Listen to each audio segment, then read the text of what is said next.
Okay, welcome to Self Robot. Today we are going to explain phase space, right? Before going to explain the phase space, there is a small correction in that coordinate space. Okay, in that previous video I represented here z. Please do make it correct. It's not a z. Okay, or at a distance of here is a z, it is y, it is x. Okay, please do correction. Z, x axis, y axis. Okay. Phase space andre enilla. Phase space is nothing but we are combining the two phases, that is state of motion of a particle is represented in two combined phases. Yadappa phase, two combined phases andre already we are known, that is position coordinate, that is nothing but the coordinate space, position coordinates ಮತ್ತೆ momentum coordinates.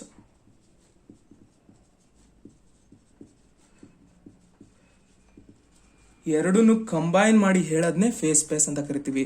ಯಾವ್ದಪ್ಪ position coordinates? X comma Y comma Z. Momentum coordinates ಯಾವುದು? P X comma P Y comma P Z.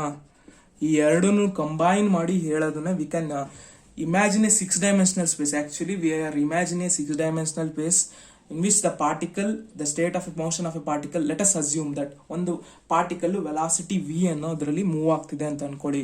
ಅದನ್ನ ನಾನು 6-dimensional space ಅಲ್ಲಿ ನಾನು represent ಮಾಡ್ತಿದ್ವಿ. ಯಾಕೆ ಅಂದ್ರೆ ಕನ್ವೀನಿಯಂಟ್ ಗೆ, ಅಂದ್ರೆ ನಾವು ಆಕ್ಯುರಸಿ ಬರೋಕ್ಕೋಸ್ಕರ ನಾವು ಅದನ್ನ ರೆಪ್ರೆಸೆಂಟ್ ಮಾಡ್ತಾ ಇದೀವಿ ಫೇಸ್ ಸ್ಪೇಸ್ ಅಲ್ಲಿ. ಅದು ಹೆಂಗೆ ರೆಪ್ರೆಸೆಂಟ್ ಮಾಡ್ತೀವಿ ಅಂದ್ರೆ ಪೊಸಿಷನ್ ಕೋಆರ್ಡಿನೇಟ್ಸ್ ಮತ್ತೆ ಮೊಮೆಂಟಮ್ ಕೋಆರ್ಡಿನೇಟ್ಸ್ ಎರಡು ಒಟ್ಟಿಗೆ ಸೇರಿಸ್ಕೊಂಡು ರೆಪ್ರೆಸೆಂಟ್ ಮಾಡೋದನ್ನೇ ನಾವು ಫೇಸ್ ಸ್ಪೇಸ್ ಅಂತ ಕರಿತೀವಿ. ಓಕೆ, ಈಗ coordinates we can imagine a 6-dimensional space. Actually we have to imagine 6-dimensional space ಇದಾವೆ. ಆ ಒಂದು ಪಾರ್ಟಿಕಲ್ ನ ರೆಪ್ರೆಸೆಂಟ್ ಮಾಡಕ್ಕೆ ದೇರ್ ಇಸ್ ಎ 6 ಕೋಆರ್ಡಿನೇಟ್ಸ್ ಇದಾವೆ. ಆ 6 ಕೋಆರ್ಡಿನೇಟ್ಸ್ ಬಂದ್ಬಿಟ್ಟು X comma Y comma Z comma P X comma P Y comma P Z ಅಂತ ಕರಿತೀವಿ. ಇದು 6 coordinates. Okay, these are the coordinates of the phase space. Okay, coordinates of the space. 6-dimensional space ನ ಒಂದು particle ನ represent ಮಾಡಬೇಕು ಅಂದ್ರೆ 6 coordinates ಇದಾವೆ. Along with the 6 direction ಅಲ್ಲಿ ಈ ಪಾರ್ಟಿಕಲ್ ನ ರೆಪ್ರೆಸೆಂಟ್ ಮಾಡ್ತೀನಿ. ಅದನ್ನೇ ಕಳೆದು ಫೇಸ್ ಸ್ಪೇಸ್ ಅಂತ. ಫೇಸ್ ಸ್ಪೇಸ್ ಆದ್ಮೇಲೆ sum of the terms of the space are there. One is phase point. Phase point ಏನ್ nothing but one particle move ಆಗ್ತಿದೆ, ಅದು instantaneous state of a particle. Instantaneous state of a particle. ಆ state ಅಲ್ಲಿ ಇರೋದು ನಾವು ಒಂದು particle move ಆಗ್ತಿದೆ like that. ಈ ಸ್ಟೇಟ್ ಅಲ್ಲಿ ಒಂದು ಪಾಯಿಂಟ್ ನಾನು ರೆಪ್ರೆಸೆಂಟ್ ಪಿ ಅಂತ ಮಾಡ್ತೀನಿ ಅಂದ್ರೆ ಆ instantaneous state of a particle is nothing but the phase point, right? Okay, next we represent a phase density. Phase density is nothing but the number of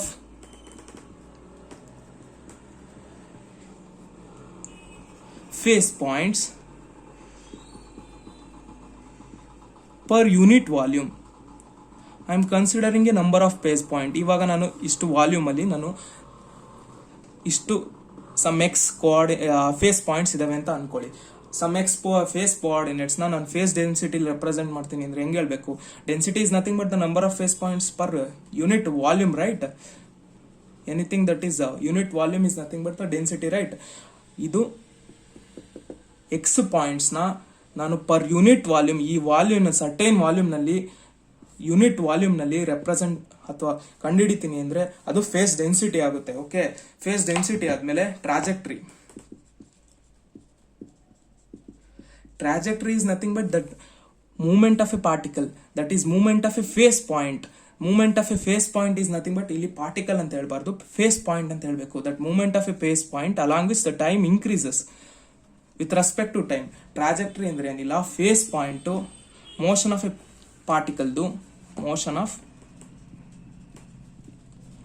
face point is with respect to time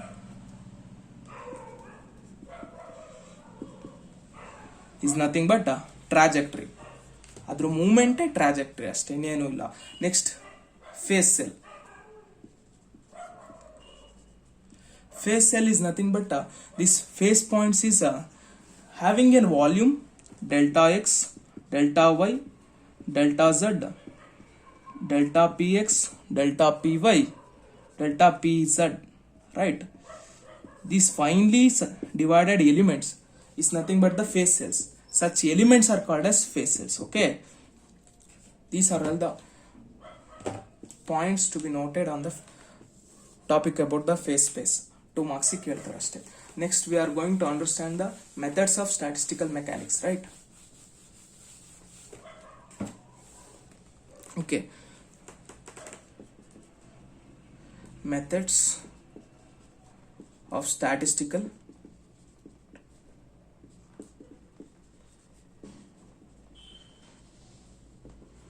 mechanics. There are 2 methods. One is the classical one, classical mechanics.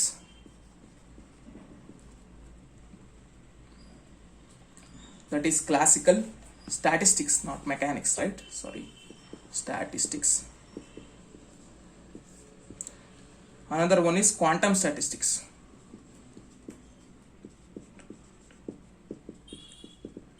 Okay, in classical statistics, we are actually Maxwell-Boltzmann, or classical statistics is nothing but the Maxwell-Boltzmann statistics only. Boltzmann statistics, right? And the quantum statistics is finally furtherly divided into, one is Bose-Einstein,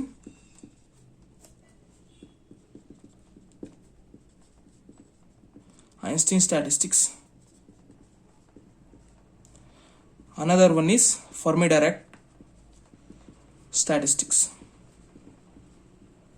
Okay, here the Maxwell-Boltzmann statistics is a classical one. It explains the temperature, pressure, energy. 2 marks ಕೇಳ್ತಾರೆ. ಯಾಕೆ Maxwell Boltzmann statistics it is more failed or ಅಥವಾ quantum statistics is more convenient ಅಂತ ಕೇಳ್ತಾರೆ. ಯಾಕೆ ಅಂದರೆ ಈ ಥರ ಹೇಳ್ಬೇಕು ನೀವು. Okay, classical statistics only explains the temperature, pressure ಮತ್ತು energy of a particle, whereas this is fails to explain black body radiation, phenomena like black body radiation and photoelectric effect.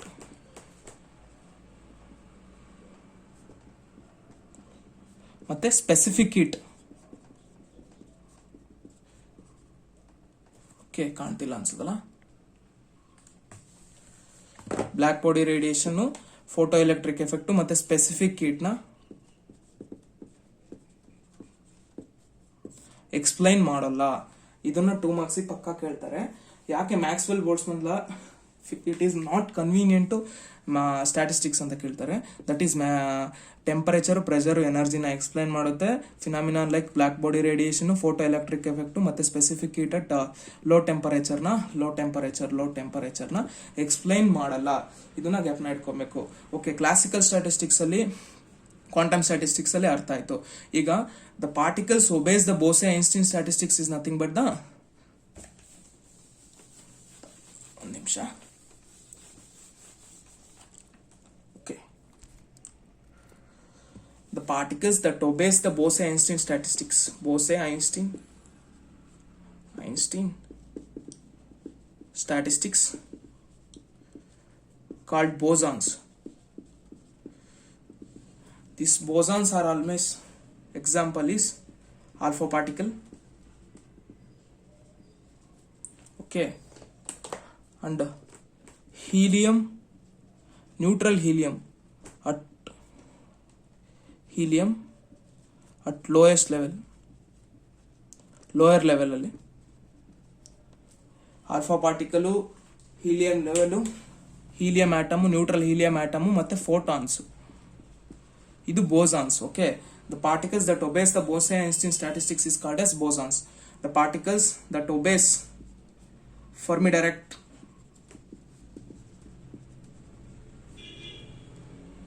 direct statistics.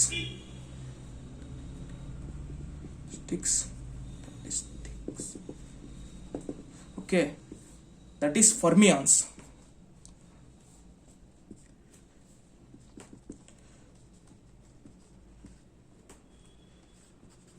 ಫರ್ಮಿಯಾನ್ಸ್ ಅಂತ ಕರಿತೀವಿ. Bosons, fermions ಗೆ example electron, neutron, proton. Okay, thank you.